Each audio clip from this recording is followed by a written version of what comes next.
Hi, icon న్యూస్కి స్వాగతం. నేను మీ సతీష్. ప్రస్తుతం ఏపీ రాజకీయాల్లో పలు ఆసక్తికర సంఘటనలు జరుగుతున్నాయి. వాటిపై మనతో చర్చించడానికి స్టూడియోలో ప్రముఖ రాజకీయ విశ్లేషకులు అప్సాన్ రాజేష్ గారు ఉన్నారు. వారితో మాట్లాడి మరింత కీలక సమాచారం తెలుసుకుందాం. నమస్తే రాజేష్ గారు. నమస్కారం సార్. గత 2 రోజులుగా ఏపీలో పలు ఆసక్తికరంగా రాజకీయ పరిణామాలు మారుతూ ఉన్నాయి. వైసీపీ నాయకులపై ఇళ్లపైకి వెళ్ళి టీడీపీ కార్యకర్తలు వాళ్ళని ధర్నాలు చేయటం కానీ, వాళ్ళ ఇళ్ళ మీద దాడి చేయటం కానీ కొంచెం వివాదాస్పదంగా కూడా ఉన్నాయి. అయితే ఈరోజు కూటమిలోని మూడు పార్టీల అధ్యక్షులు, అటు చంద్రబాబు నాయుడు గారు కావచ్చు, ఇటు పవన్ కళ్యాణ్ గారు కావచ్చు, ఇటు మాధవ్ గారు కావచ్చు, సమావేశం పెట్టుకున్నారు అన్న సమాచారం అయితే ఉంది. ఈ సమావేశం ఎలాంటి పరిణామాలకు దారి తీయబోతుంది? అసలు ఈ సమావేశం ఎందుకు అంటే మీరు ఏంటి చెప్తారు? మీరు ప్రస్తావించినట్టుగా గత కొన్నాళ్లుగా, మరీ ముఖ్యంగా తిరుమల శ్రీవారికి నకిలీ నెయ్యి సరఫరా చేసిన కేసులో సుప్రీంకోర్టు ఆదేశాల మేరకు విచారణ జరిపిన సిబిఐ ఆధ్వర్యంలోని సిట్టు న్యాయస్థానానికి ఛార్జ్షీట్ సబ్మిట్ చేసిన తర్వాత, ఆ ఛార్జ్షీట్లో శ్రీవారికి గత 5 సంవత్సరాల టెన్యూర్లో సరఫరా చేయబడ్డ నకిలీ నెయ్యి గురించి, ఆ నకిలీ నెయ్యి సరఫరాదారులకి టీటీడీ ధర్మకర్తల మండలి బోర్డు తమ తీర్మానం నెంబర్ 371 ద్వారా టెండర్ నిబంధనల సడలింపుల ద్వారా ఈ సరఫరాదారులకు అవకాశం కల్పించిన తీరు, అలాగే 1 లీటరు పాలను కూడా ప్రొక్యూర్ చేయకుండానే నెయ్యి లాంటి పదార్థాన్ని కృత్రిమంగా తయారు చేసి 68 లక్షల కిలోలకు పైగా శ్రీవారికి సప్లై చేసిన తీరు, ఈ క్రమంలో ఇన్ని సంవత్సరాల పాటు అంతటి క్వాంటిటీ సప్లై చేయటానికి ఏ అధికారులు సహకరించారు, ఇలా సప్లై చేసిన సంస్థలు ఎవరు, వాటి యజమానులు ఎవరు, వాళ్ళు ఎందుకు ఏ విధంగా ఈ కుట్రపూరిత ఈ నేరానికి పాల్పడగలిగారు, ఈ విధమైన మొత్తం చాలామంది ప్రమేయాన్ని నిర్ధారించే సాక్ష్యాధారాలతోటి సిట్ ఒక ఛార్జ్షీట్ న్యాయస్థానానికి సబ్మిట్ చేసింది. న్యాయస్థానానికి సిట్ ఛార్జ్షీట్ సబ్మిట్ చేస్తుంది అనగానే వైసీపీ పార్టీ చాలా అలర్ట్ అయిపోయింది. కారణం ఏంటి అంటే, వాళ్ళ పాలనా హయాంలో ఏం జరిగింది అనేది వాళ్ళకి ఒక స్పష్టత ఉంది. ఇప్పుడు ఇంతటి నిశితమైన విచారణ జరిగి ఎవరెవరిని విచారణకు పిలిచారు, ఏ ప్రశ్నలు సిట్ వైపు నుంచి సంధించడం జరిగింది, వాటికి తామేం సమాధానం ఇచ్చాము, సిట్టు సేకరించిన ఆధారాలు ఏంటి, ఏ ఆధారాలను తమ ముందు పెట్టి ప్రశ్నించింది అనేది బోర్డు కీలక పెద్దలుగా వ్యవహరించిన వైవి సుబ్బారెడ్డికి, భూమన కరుణాకర్ రెడ్డికి, నాడు ఎగ్జిక్యూటివ్ ఆఫీసర్గా పనిచేసిన ధర్మారెడ్డికి, వీళ్ళందరికీ కూడా తెలిసిన నేపథ్యంలో ఛార్జ్షీట్లో ఏముండబోతుంది అనేది వాళ్ళకు ఒక అంచనా ఉంది. దాంతో ఈ ఛార్జ్షీట్లో ఉన్న వాస్తవాలు వెలుగులోకి వస్తే రాష్ట్ర వ్యాప్తంగానే కాదు, దేశవ్యాప్తంగా ప్రపంచవ్యాప్తంగా ఉన్న హిందూ సమాజం మొత్తం కూడా కోట్లాది మంది శ్రీవారి భక్తులకి తమ మీద ఆగ్రహవేశాలు పెళ్ళుబకటానికి ఆస్కారం ఉంది. కాబట్టి వైసీపీ పార్టీ కొంచెం ముందుగానే అలర్ట్ అయ్యి అంటే ఛార్జ్షీటు న్యాయస్థానంలో సబ్మిట్ అయ్యి అవగానే ఆ ఛార్జ్షీట్లో వాస్తవాలు ప్రజల్లో చర్చనీయాంశం కాకుండా, చూసారా అప్పుడు చంద్రబాబు నాయుడు జంతావశేషాల గురించి ప్రస్తావన చేశాడు, ఇవాళ సిట్టు రిపోర్ట్లో జంతావశేషాలు ప్రస్తావన లేదు అంటే, గడిచిన 5 సంవత్సరాలుగా కృత్రిమంగా తయారు చేయబడ్డ నెయ్యిని సరఫరా చేశారు అన్న అంశం చర్చనీయాంశం కాకుండా, అలా సరఫరా చేయటం ద్వారా కోట్లాది మంది భక్తులు అత్యంత పవిత్రంగా ఆరాధ్య దైవంగా భావించే శ్రీవారి సన్నిధిలో శ్రీవారికి నైవేద్యంగా నివేదించే లడ్డూ తయారీలో వినియోగించే నెయ్యి బెస్ట్ క్వాలిటీ నెయ్యి వాడాల్సిన దగ్గర ఈ విధమైన కెమికల్స్ తోటి తయారు చేయబడ్డ ల్యాబ్ మేడ్ నెయ్యి లాంటి పదార్థాన్ని, ఆ పదార్థం కొన్ని సంవత్సరాల పాటు సరఫరా చేయబడింది. అలా సరఫరా చేయబడ్డ ఆ పదార్థం ద్వారా సుమారుగా 20 కోట్ల లడ్డూలు తయారు చేయబడ్డాయి. 20 కోట్ల లడ్డూలు గత 5 సంవత్సరాల టెన్యూర్లో భక్తులు ప్రసాద రూపంలో వాటిని కొనుగోలు చేసి తీసుకువెళ్ళారు. ఈ విధంగా ఇంతటి అపచారానికి, ఇంతటి అపవిత్ర కార్యక్రమానికి పాల్పడ్డ వైసీపీ పార్టీ తన వైపు నుంచి జరిగిన ఈ తప్పు ప్రజల్లో చర్చనీయాంశం కాకుండా ఉండటం కోసం వాళ్లే ఎదురుదాడి మొదలుపెట్టారు. ఈ జరిగిన ఈ తప్పు, ఈ నేరం, ఈ కుట్రకోణం న్యాయస్థానం పరిధిలో ఉన్న సిటు వాటిని నిర్ధారణ చేసి విత్ డాక్యుమెంటల్ ఎవిడెన్స్ న్యాయస్థానానికి సబ్మిట్ చేసిన ఏ డైరీ ఏ విధంగా టెండర్ దక్కించుకుంది, ఆ టెండర్ దక్కించుకోవటానికి బోర్డు తన తీర్మానం ద్వారా ఏ విధంగా వెసులుబాటు కల్పించింది, అసలు టెండర్ నిబంధనలు సడలించాల్సిన అవసరం ఏమొచ్చింది? అసలు బెస్ట్ క్వాలిటీ నెయ్యి కర్ణాటక నుంచి సప్లై అవుతూ ఉన్నప్పుడు ఆ టెండర్ రద్దు చేసి వేరే ప్రత్యామ్నాయాల గురించి ఆలోచించాల్సిన నెక్స్ట్ ఎందుకు వచ్చింది? అసలు లోయెస్ట్ ప్రైస్ కోసం ఎందుకు ప్రయారిటైజ్ చేశారు? లోయెస్ట్ ప్రైస్ అని చెప్పి అనేది ప్రాధాన్యతగా ఎంచుకున్నప్పుడు ఆటోమేటిక్గా క్వాలిటీ విషయంలో కాంప్రమైజ్ అవ్వాల్సి వస్తుంది తెలీదా? ఇవన్నీ వాళ్ళ ప్రజల్లో చర్చనీయాంశంగా మారుతున్న నేపథ్యంలో వైసీపీ పార్టీ ఒక రకంగా ఏకపక్ష దాడి ప్రభుత్వం మీద చేయటం మొదలుపెట్టింది. చంద్రబాబు కోట్లాది మంది శ్రీవారి భక్తులకి వాళ్ళ మనోభావాలు గాయపరిచాడు. ఆయన నెయ్యిలో జంతు అవశేషాలు ఉన్నాయన్నాడు. ఇప్పుడు సిట్టు తాను సబ్మిట్ చేసిన ఛార్జ్షీట్లో జంతు అవశేషాలు ప్రస్తావన చేయలేదు కాబట్టి చంద్రబాబు క్షమాపణ చెప్పాలి అని చెప్పాలి. దాంతో ఇష్యూ అది ఫ్లేరప్ అయింది. ఈ క్రమంలోనే నాలాంటి వాళ్ళని కూడా మీడియా ముఖంగానే కొంచెం ఘాటుగానే ప్రస్తావించడం జరిగింది. ప్రభుత్వాన్ని కూడా సూటిగా కొంచెం వేలెత్తి చూపడం జరిగింది. ఇంతటి అపచారం చేసిన వ్యక్తులు ఉల్టా చోరు కొత్త వాళ్ళకో డాంటి అన్నట్టుగా వాళ్లే తప్పు చేసి మళ్ళీ వాళ్లే దొంగ అని అరవటం ఎక్కువైపోయింది. అటువంటి సందర్భంలో ప్రభుత్వ పరంగా మీనమేషాలు ఎందుకు లెక్క పెడతా ఉన్నారు? ప్రభుత్వ పరంగా దీని మీద ఎందుకు స్పందించే విషయంలో ఘాటుగా స్పందన వ్యక్తం చేయటం లేదు అని చెప్పని లైవ్ మీడియాలో నేను కూడా ప్రశ్నించాను. గ్రాడ్యువల్గా ముఖ్యమంత్రి గారు కూడా దీని మీద ఫోకస్ చేయటం, నిన్న జరిగిన కేబినెట్ సమావేశం కన్నా అంతకు ముందు జరిగిన కేబినెట్ సమావేశంలోనే ఈ అంశం చర్చకు రావటం, కేబినెట్ సహచరులు మిగిలిన ఇవాళ భాగస్వామ్య పక్షాల నాయకులు కూడా ఈ విషయం మీద స్పందించాలి అని చెప్పని ముఖ్యమంత్రి గారు వారికి మార్గనిర్దేశం చేయటం. ఇదే క్రమంలో మొన్న జరిగిన కేబినెట్ మీటింగ్లో అయితే పూర్తిగా దీని మీదే ఫోకస్ చేసి ఈ అంశంలో ప్రభుత్వ పరంగా స్ట్రాటజీ వర్కౌట్ చేయాలని చెప్పని ఒక నిర్ణయానికి రావటం. ఇదే క్రమంలో అంబటి రాంబాబు కానీ లేదు రాష్ట్రంలో వివిధ ప్రాంతాల్లో తెలుగుదేశం శ్రేణులు ఈ జరిగిన తప్పును ప్రస్తావిస్తూ కొన్ని చోట్ల ఫ్లెక్సీలు డిస్ప్లే చేస్తే వాటిని దర్శి లాంటి ప్రాంతంలో భౌతికంగా దాడులకు పాల్పడి ఆ ఫ్లెక్సీలు చింపేసి తీర్చు చూసాం. అలాగే అంబటి రాంబాబు కూడా గుంటూరులో తాను ఒక ఫ్లెక్సీ దగ్గర నిలబడి రేపు 24 గంటల్లోగా మీరు ఈ ఫ్లెక్సీ కనుక తొలగించకపోతే అంటే జరిగిన తప్పుని ప్రస్తావిస్తూ ఫ్లెక్సీ పెడితే దాన్ని చూసి జీర్ణించుకోలేక ఇష్యూని వివాదాస్పదం చేయటం కోసం ఒక ఘర్షణపూరిత వాతావరణాన్ని సృష్టించడం కోసం అంబటి రాంబాబు ఫ్లెక్సీ దగ్గరికి వెళ్ళి 24 గంటలు టైం ఇస్తున్నా మీరు కనుక ఈ ఫ్లెక్సీ తొలగించకపోతే రేపు నేను వచ్చి తొలగిస్తానని చెప్పని హెచ్చరికలు జారీ చేసిన తీరు కూడా గుర్తుంచుకుందాం. అంటే ఇక్కడ గమనించుకోవాల్సింది ఏంటి? నిజంగానే అంబటి రాంబాబుకి ఆ ఫ్లెక్సీ పట్ల ఆక్షేపణ ఉంటే తాను ఆ ఫ్లెక్సీ దగ్గరికి వెళ్ళినప్పుడు అక్కడ టీడీపీ శ్రేణులు ఎవరు లేరు, తాను ఆ ఫ్లెక్సీని తొలగించుండొచ్చు.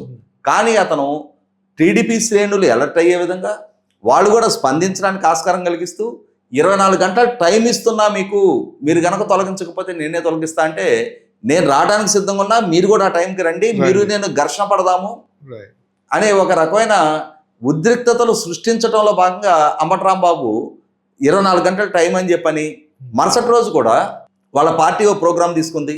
ఆ తీసుకున్న ప్రోగ్రాం ప్రకారం రాష్ట్ర వ్యాప్తంగా ఉన్న వైసీపీ శ్రేణులు వాళ్ళ సమీపంలో ఉన్న ఆలయాల్లో పూజలు నిర్వహించి అంటే ఈ చంద్రబాబు గారు తిరుమల లడ్డూ విషయంలో నెయ్యి విషయంలో చేస్తున్న ప్రచారానికి ఆయన చంద్రబాబు గారి మనసు మారాలి అని చెప్పని పూజలు చేయించాలని చెప్పని వైసీపీ ఒక పిలిపించింది. దానిలో భాగంగా వాస్తవంగా అంబటి రాంబాబు నివాసం ఉండేది గుంటూరు రింగ్ రోడ్డుకి ఆనుకొని ఉండే నవభారత నగర్ సిద్ధార్థ నగర్ దగ్గరలో ఉంటాడు తను. అంటే నిజంగా తను వెంకటేశ్వర స్వామి టెంపుల్కి వెళ్ళాలి అనుకుంటే తన ఇంటి నుంచి అతి సమీపంలో బృందాన్ గార్డెన్స్లో చాలా పెద్ద వెంకటేశ్వర స్వామి టెంపుల్ ఉంది. అలాగే శ్రీనివాస్ కాలనీ తనకి ఇంకా దగ్గర తన ఇంటి నుంచి అక్కడ ఒక వెంకటేశ్వర స్వామి టెంపుల్ ఉంది. కానీ అతను ఉద్దేశపూర్వకంగా ఏ ఫ్లెక్సీ దగ్గర అయితే నిలబడి సవాలు విసిరాడో ఆ ఫ్లెక్సీ మీదుగా గోరంట్ల వెంకటేశ్వర స్వామి టెంపుల్కి వెళ్ళి అక్కడ పూజాధికారులు ముగించుకొని మళ్ళీ తిరిగి ఆ ఫ్లెక్సీ దగ్గరకు వచ్చి కారు ఆపిన క్రమంలో ముందు రోజు అతను విసిరిన సవాలు నేపథ్యంలో అతను ఆ ఫ్లెక్సీ దగ్గరకు వచ్చి ఆ ఫ్లెక్సీని తొలగించే చర్యలకు పాల్పడబోతున్నాడనే ఉద్దేశంతో టీడీపీ శ్రేణులు కూడా అక్కడ సమీకరణ జరిగింది. దాంతో అక్కడ కారు ఆపి అక్కడ ఉన్న వాళ్ళని బూతులు తిట్టి అదే క్రమంలో రాష్ట్ర ముఖ్యమంత్రి గారిని ఉద్దేశించి కూడా ఎలా బూతులు తిట్టాడో చూసాం. దాంతో ఏంటంటే వైసీపీ అసలు వాళ్ళ స్ట్రాటజీని వాళ్ళు అమలుపరుస్తూ ఉన్నారు. వాళ్ళు ఏం చేస్తున్నారు? ఎప్పుడైతే న్యాయస్థానంలో ఛార్జ్షీట్ సబ్మిట్ అయిందో ఛార్జ్షీట్ సబ్మిట్ అవగానే ఆ ఛార్జ్షీట్లో వాస్తవాలు చర్చనీయాంశం కాకుండా ఈ జంతు అవశేషాల గురించి వాళ్ళు బిగ్గరగా మాట్లాడటం మొదలుపెట్టగానే ఇష్యూ ఈ జంతు అవశేషాల చుట్టూ కేంద్రీకరించబడి అసలు శిస్తలో వాళ్ళ వైపు నుంచి జరిగిన తప్పు చర్చకు రాకుండా చేయాలనేది మొట్టమొదటి స్ట్రాటజీ.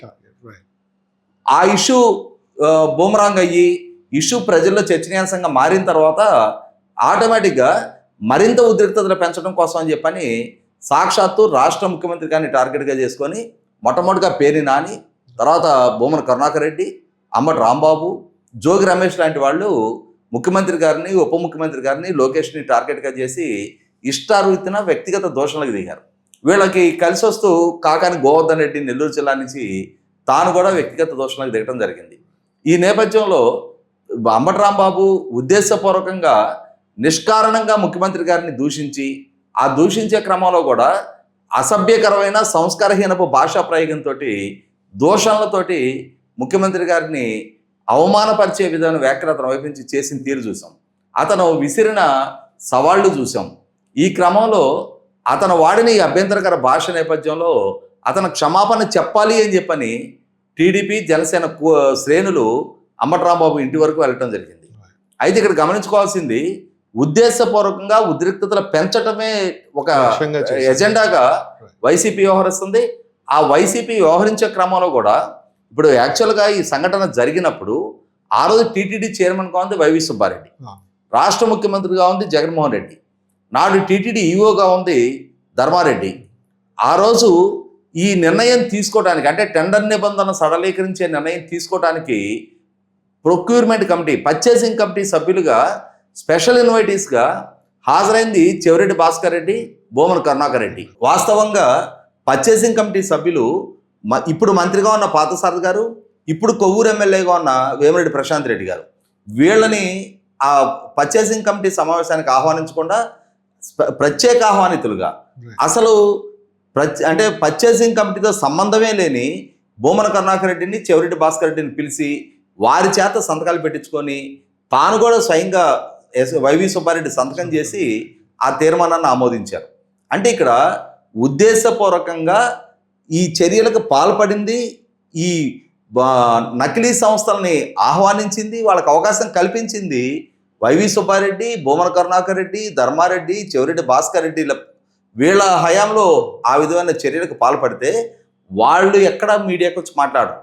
కానీ జోగి రమేష్, పేర్ని నాని, అలాగే అంబటి రాంబాబు లాంటి వాళ్ళని ముందు పెట్టి వాళ్ళ చేత ముఖ్యమంత్రిని దూషింపజేసి, తద్వారా తెలుగుదేశం శ్రేణులు కనుక ఒకవేళ గట్టిగా ప్రతిఘటిస్తే దాన్ని కులపరమైన ఇష్యూగా, కులపరమైన వైరుధ్యాలుగా, కులపరమైన ఘర్షణలుగా మార్చడం అనేది వైసీపీ పెట్టుకున్న ఒక ఎజెండా.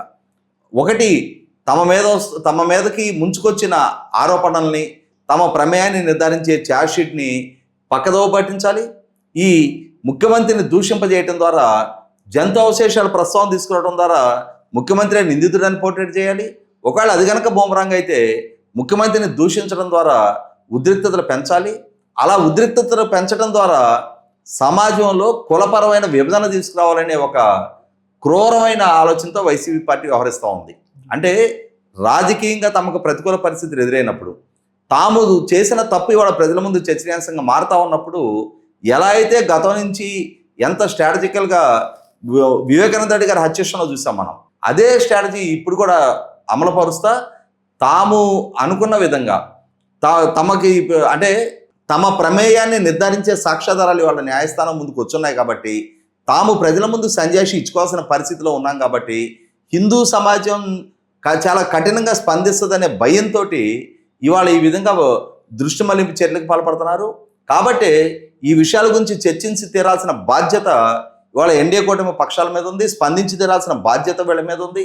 ఇదే క్రమంలో అసలు సిసలు జగన్మోహన్ రెడ్డి ఎంచుకుంటున్న రాజకీయ పంద, అతను పదే పదే రాష్ట్రంలో అవసరం ఉన్నా లేకపోయినా బల ప్రదర్శనకు దిగే ప్రయత్నం చేయటం, ఇదే క్రమంలో వీలైనంత వరకు రాష్ట్రంలో శాంతి భద్రతలకు విఘాతం కలిగించే ప్రయత్నం చేయటం, శాంతి భద్రతలు కాపాడాల్సిన పోలీసుల మోరాలిటీ దెబ్బతీయడానికి వాళ్ళని బెదిరింపులకు పాల్పడుతున్న తీరు, వీటన్నిటి నేపథ్యంలో కొన్ని ఆరోపణలు కూడా ఇవాళ కూటమి పక్షాల్లో కీలకంగా ఉన్న భారతీయ జనతా పార్టీ వైపు ఎక్కువ పెట్టడం జరుగుతూ ఉంది ప్రజల భావం నుంచి.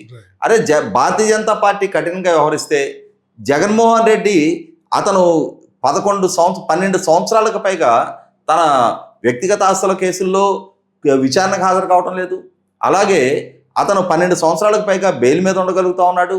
ఇవాళ వివేకానంద రెడ్డి గారి హత్య కేసు విచారణ 7 సంవత్సరాల కాలం కావస్తున్నా కూడా ఇప్పటికీ ఒక అపరిష్కృతమైన అంశంగానే మిగిలిపోయింది. ఇటువంటి పరిస్థితుల్లో కాదంబరి జత్వానీ కేసైనా, లేదు నకిలీ మద్యం కేసైనా, లేదు గత జగన్మోహన్ రెడ్డి గారి పాలనా హయాంలో మద్యం పాలసీని అడ్డుపెట్టుకొని సంపాదించిన వేలాది కోట్ల రూపాయల ఇష్యూలనైనా సరే జగన్మోహన్ రెడ్డిని టచ్ చేయగలిగే విషయంలో ఎవరో అడ్డుకుంటున్నారు అన్న అభిప్రాయం ప్రజల్లో బలపడతాన నేపథ్యంలో ఖచ్చితంగా అటువంటి సంకేతాలు ఏం లేవు. ఎన్డీఏ కూటమి పక్షాలన్నీ కలిసిమెలిసి ఉన్నాం. ఎన్డీఏ కూటమి రాష్ట్ర హితం కోరి రాష్ట్ర అభివృద్ధికి ప్రతిబంధకంగా మారుతున్న జగన్మోహన్ రెడ్డిని కట్టడి చేసే విషయంలో, అలాగే అతని మీద నమోదైన కేసులని విచారణ చేయించే విషయంలో పట్టుదలగానే ఉన్నామని చెప్పని ఒక సంకేతం ఇచ్చి తీరాల్సిన బాధ్యత వాళ్ళ ఎన్డీఏ పక్షాల మీద ఉన్న నేపథ్యంలో ఈరోజు తెలుగుదేశం, జనసేన, భారతీయ జనతా పార్టీ రాష్ట్ర నాయకత్వాలు మొత్తం కలిసి కూర్చొని మాట్లాడుకొని ఒక కార్యాచరణ రూపొందించుకొని ఎలా జగన్మోహన్ రెడ్డిని కట్టడి చేయటం, అతనికి అందుతున్న మీడియా సపోర్ట్ కానీ, అతనికి అందుతున్న న్యాయస్థానాల్లో కూడా తనకు అనుకూలమైన తీర్పులు రావడానికి ఎవరు వెనకుండి ఇతనికి సహాయం చేస్తున్నారు అన్న దిశగా ఆలోచించి, అటువంటి సహాయం చేసే వ్యక్తులు ఎవరైనా సరే, వాళ్ళు ఎంతటి శక్తివంతులైనా సరే వాళ్ళని న్యూట్రలైజ్ చేసేసి జగన్మోహన్ రెడ్డి చేస్తున్న తప్పుల విషయంలో అతను రాష్ట్రానికి అభివృద్ధికి ఒక ప్రతిబంధకంగా మారుతున్న నేపథ్యంలో చట్టపరంగా అతన్ని హ్యాండిల్ చేసి తీరాల్సిన బాధ్యత వాళ్ళ ఎన్డీఏ కూటమి మీద ఉంది. కాబట్టి కఠినంగా వ్యవహరించి తీరుతారని చెప్పని భావిద్దాం. అంటే ఈ ముగ్గురి కలయిక తర్వాత, ఈ సమావేశం తర్వాత జగన్ని కట్టడి చేసే అవకాశం ఉంటుందా, లేదంటే టీడీపీ తరపున కూటమి నాయకుల తరపున దూకుడు పెరిగే అవకాశం ఉంటుందట? ఒకటైతే వాస్తవం, టీడీపీ పార్టీ, జనసేన పార్టీ మొదటి నుంచి వైసీపీ విషయంలో రాజీ లేని పోరాటంతోనే ప్రదర్శిస్తూ ఉన్నారు.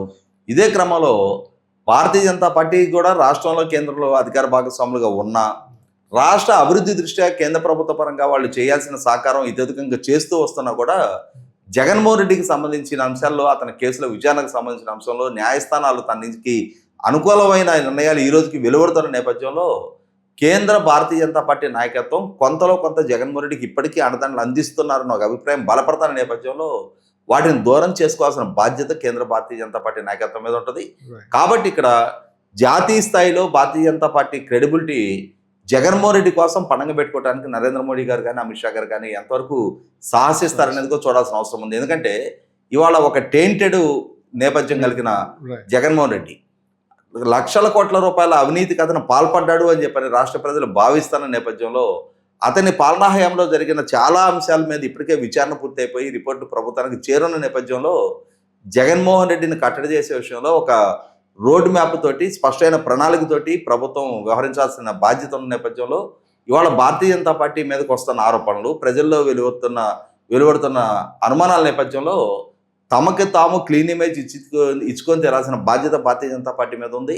కాబట్టి రాష్ట్రంలో ఉన్న స్థితిగతులు ఏంటి, రాష్ట్ర ప్రజల భవిష్యత్తుతో జగన్మోహన్ రెడ్డి ఏ విధంగా ఆటలాడుకుంటా ఉన్నాడు, అలాగే ఈ రోజుకి తన మీద నమోదైన కేసుల విచారణలో తనకు అనుకూలంగా ఏ విధంగా విచారణని తనకు అనుకూలంగా మలుచుకోగలుగుతున్నాడు అనేది ఇప్పటికీ ఒక స్పష్టత ఉన్న నేపథ్యంలో ఖచ్చితంగా ఎన్డీఏ కూటమి పక్ష నాయకత్వాలు వాళ్ళు కూర్చోవటం అనేది, అదే క్రమంలో రాష్ట్రానికి మేలు చేసే విధంగా రాష్ట్ర విధ్వంసకుడిగా మారుతున్న జగన్మోహన్ రెడ్డిని కట్టడి చేయటం కోసం ప్రజలిచ్చిన తీర్పు, ప్రజలు జగన్మోహన్ రెడ్డికి ప్రతిపక్ష హోదా కూడా లేకుండా చేస్తే తమకింతటి ఘన విజయం కట్టబెట్టిన నేపథ్యంలో ఆ విజయాన్ని ఆస్వాదించే విషయంలో ఇప్పటికీ తాము వెనకబడే ఉన్నాం. కాబట్టి ఎన్డీఏ కూటమి పక్ష నాయకత్వాలన్నీ కలిసి కూర్చొని మాట్లాడుకొని ఒక రోడ్ మ్యాప్ డిసైడ్ చేసి జగన్మోహన్ రెడ్డి అండ్ ముఠా పన్నుతున్న కుట్రలు, కుతంత్రాలని ఎక్కడికక్కడ ఛేదించాల్సిన బాధ్యత ఉంది. అదే క్రమంలో ఒక నేర స్వభావాన్ని, నేర సామ్రాజ్యాన్ని పెంచి పోషిస్తున్న జగన్మోహన్ రెడ్డి లాంటి నాయకుడిని చట్టపరంగా హ్యాండిల్ చేసి తీరాల్సిన బాధ్యత కూడా ఉన్న నేపథ్యంలో నేడు జరుగుతున్న ఈ సమావేశం అనేది ఒక మేలుమలుపుగా భావించవచ్చు. Thank you sir. చూశారు కదా, హిందువులు పరమ పవిత్రంగా భావించే వెంకటేశ్వరునికి నైవేద్యంగా ఇచ్చే లడ్డూలో కూడా కల్తీ నెయ్యి వాడకాన్ని ప్రోత్సహించి నిబంధనలను మార్చి మరీ ప్రోత్సహించారు వైసీపీ నాయకత్వం అని రాజేష్ గారు అంటున్నారు. ఈ ముగ్గురు నాయకుల సమావేశం తర్వాత రాష్ట్రంలో రాజకీయ పరిణామాలు వేగంగా మారే అవకాశం కూడా ఉందని భావిస్తున్నాం. సో మరోసారి మరో అతిథితో మళ్ళీ కలుద్దాం. అంతవరకు మీ సతీష్.